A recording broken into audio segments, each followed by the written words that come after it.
కాను తమకి రివర్స్ లో పడతాయి అని కనిపెట్టాడు. మహిళలు వేస్తుంది తమకు అనుకూలం కాదు, అప్పుడు అతను తెలుగుదేశంలో ఉన్నాడు, అనుకూలం కాదు వ్యతిరేకంగా ఓట్లేస్తున్నానని కనిపెట్టాడు. అతను కనిపెట్టగానే అర్జెంట్ గా మీరు పోలింగ్ ఆపేయాలని పరిగెత్తుకుంటూ వచ్చి కంప్లైంట్ ఇచ్చి చంద్రబాబు దగ్గరకు వచ్చి మీరు ఆపించండి ఆపించండి ఆపించండి అని రచ్చ చేశాడు. చేసిన అతను వీళ్ళు నమ్మలా. జలీల్ ఖాన్ ఒక్కడే కరెక్ట్ గా అసెస్ చేయగలిగాడు. సార్ మహిళల ఓట్లు మనకు వ్యతిరేకంగా పడుతున్నాయి అన్నటువంటి విషయం అతను చంద్రబాబుకి చెప్తే నమ్మలా బాబు కూడా. మీరు ఆ రోజున రెండో రోజు పత్రికల్లో చూసిన ఇంక్లూడింగ్ కౌంటింగ్ రోజు పొద్దున పూట్ల కౌంటింగ్ ప్రారంభమైనటువంటి 8ంటికి ప్రారంభమైతే 9:30 దాకా కూడా చంద్రబాబు గెలుస్తున్నాడని వచ్చింది. గుర్తుందా ఆ రోజున? ఈవెన్ అప్పుడు కూడా జ్యోతి టీవీ బ్రేకింగ్లన్నీ కూడా బాబు గెలుస్తున్నట్టే వేసుకొచ్చారు, గెలుస్తున్న స్థానాల వరకే వేసుకుని వచ్చారు.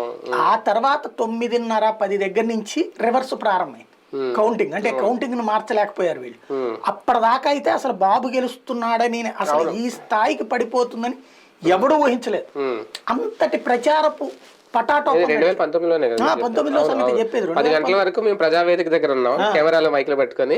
10 దారిన తర్వాత సీన్ మారిన తర్వాత మొత్తం మీడియా అంతా మేము అందరం జగన్ తాడేపల్లి వెళ్ళిపోయాం. అప్పుడు